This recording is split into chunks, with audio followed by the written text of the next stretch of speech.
Our previous research shows that 50% of the people who owe court debt, these are fines and fees, will go to jail at some point. Half. Wow. It's pretty staggering.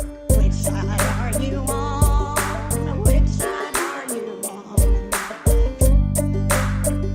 on? We've spent some time talking about the state of Alabama's prisons, and I think that is important because, you know, just for the fact that these are people in there, and you know, they're you know, I think most people's faith or lack of faith traditions are going to tell us that they're, you know, our brothers and sisters, at least to a certain extent. And so we want to understand what we are doing to these people as a state, but also because our audience, you know, just by the numbers, our audience, even on the conservative talk station that we go on, which is not our whole audience. Maybe it's something like, I don't know, 30-40% of the total people that listen to this show. But even on that audience, even in that audience who's going to be disposed to tough on crime type stuff, you know, I don't care what these prisoners go through. It's working class people, just by the numbers, that are going to be listening to this program, because the majority of people are working class. The majority of people have to work for a living. The majority of people are infinitely closer to being homeless than they are to being a millionaire or a billionaire.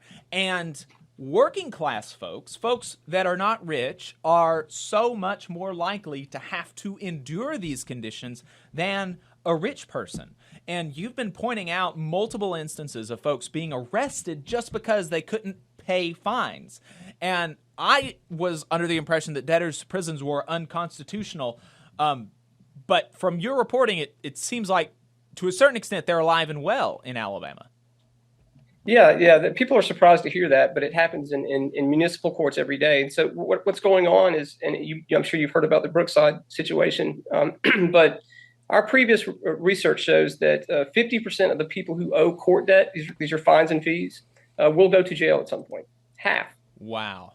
It's pretty staggering. So there is court precedence, right? So there was a 1983 Supreme Court decision that said, hey, you can't throw people in jail just because they can't afford to pay fines and fees, unless you hold a hearing and you determine that they willfully chose not to pay it, right?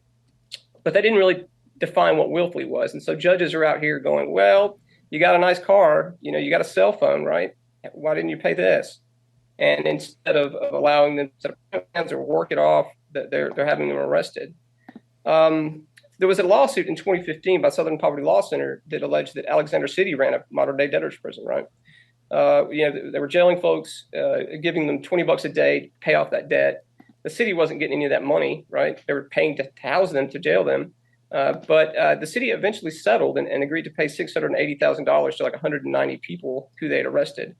And so at that point, some cities in Alabama was like, all right, well, let's pause. We can't keep doing this because it appears to be illegal, right? Yeah.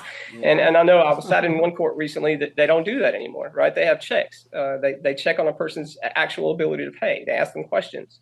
They don't immediately arrest somebody if they don't show up for a review hearing, which is when you come to talk about your old fines and fees. But a lot of courts are still doing just that. I mean, I've seen so many people get arrested. There was a fellow that came into court on a review hearing to talk about his old fines and fees. He owed about $650 or so. The judge said, "Why haven't you paid it?" And he said, "Well, look, I've had the same fast food job for the past 2 years. You know, my hours have been cut. I've got child support that comes out of my check. I just haven't been able to afford to pay this." And the judge just wasn't happy with that answer. He didn't ask him any other questions.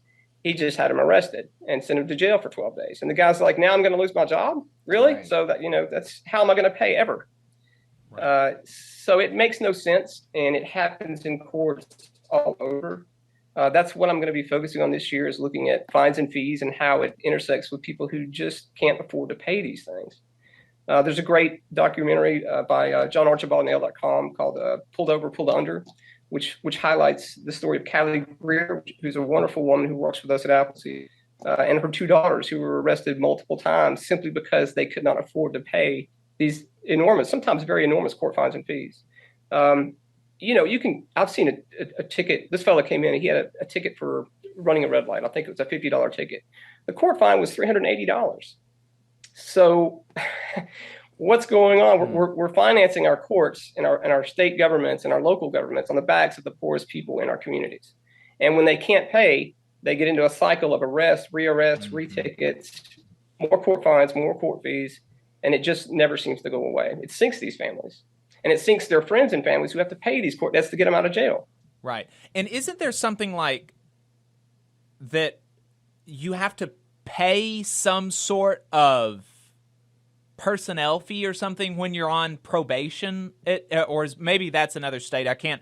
I didn't ask you about this yesterday, but it seems like I remember having read something some months ago about how debt adds up if you go to prison for debt. Right, and that there are fees that you have to pay while you're on probation or for tests and stuff like that. Is that the case in Alabama? Yeah, it's very much the case. Yeah, it's very costly to be poor here. It costs quite a lot. You pay for all of these services on the back end. So you pay for it. If you have to take drug tests, you pay for that, and you pay an additional fines and fees. I mean, it doesn't make any sense. We make it so difficult for people to improve their lives here. You know, some people make mistakes, right? And you should get a fine. You run a red light, you should be fined for it. You shouldn't have to pay 3 times as much for a court fee. Because we decided as a society we didn't want to fund our courts and our federal governments and our state governments ourselves. We wanted to cut taxes and put that on the backs of poor folks. But yeah, it's absolutely true. There are a lot of it costs a bit to be poor here. Yeah, I have. I got a speeding ticket that was like something like $200 or something like that, and 170 of it was court fees, and the ticket itself was only $20 or $30, and the it was the court fee that was so much money, and even for somebody like me, you know, whatever, 200, it's not fun to pay it, but I'm not at risk of not paying it. But somebody else, they could go to jail for not paying this thing, and that's I don't know, it's crazy. Yeah, it's 2 separate systems, right? It's a system for folks who have a little bit of money, and boy, if you don't, it's a whole different outcome. Right. And really, it's just because you're poor. There's no other reason, right? It's a shame. Eddie, I really appreciate your time. Where can folks follow your work? Yeah, so go to our website, alabamaappleseed.org. Read our reports. Donate if you want to. Follow me on Twitter, Burkhalter Eddie. Yeah, just get involved. Ask your legislators. Tell them that you're concerned about this stuff. Tell them you're concerned about these fines and fees. You don't understand what's going on. You're concerned about our prisons. We need you to be active. It really helps. Thanks so much for having me on, guys. Thanks, Thank Eddie. you. I really appreciate it. That was great. Yeah, and Appleseed does fantastic work. I really recommend folks check it out.